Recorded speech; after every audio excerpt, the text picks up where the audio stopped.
feel like this series is a cross between culture and crime. And Bumpy Johnson kind of like emphasized that, you know, he's both for the culture and, you know, he was involved with crime business. So tell me a little bit about what it was like playing such an iconic figure in our culture.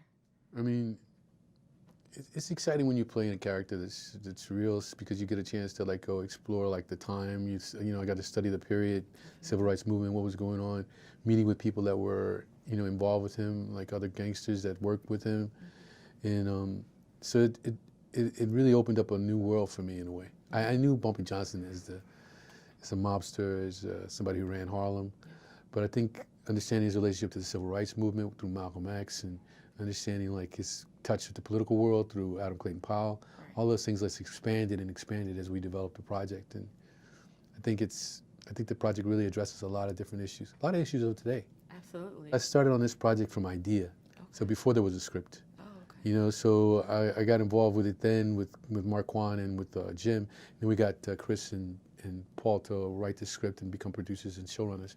So it was always an intention to like allow it to reflect what was happening today. And there was the excitement, because the excitement for me was that it was going to be addressing those issues. Yes. And that was why originally I signed on at first only as a producer. And then I said, if we get to achieve what we're trying to achieve, then I'll act in the piece too. So ultimately I did. And I feel proud of it. It did just that. So you're used to playing strong figures. I mean, from Last King of Scotland to Black Panther, you're used to playing these strong men who are involved with their community in good or bad. Tell me about, was that the same thing with this character? Any challenges, any favorites? Tell me a little bit about that. I mean, I guess, you know, trying to understand what he was dealing with, like struggling through, like while he was like being this drug dealer and numbers runner, was interesting for me, you know, to try to explore. And I think that whole relationship with the family really allows us to explore that pretty well with me and Ilfinesh's character, and of course with Antoinette, my daughter. You get a chance to see how he's struggling with like what he's doing to his community, what he's doing to the culture itself by his actions. And I think it becomes, in a way, the education of Bumpy Johnson in that way, that he needs to understand what he's doing and how he can affect the community in a positive way, and still be able to excel and get the American dream. You know, which he feels is denied of him.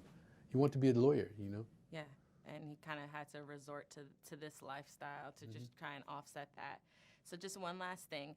If Bumpy Johnson was still here today, tell me what you would say to him. Good, bad, or indifferent, just tell me what you would say. Or ask. What would I ask him? Well, I would ask him, did he see himself more as a gangster or as a banker? Okay.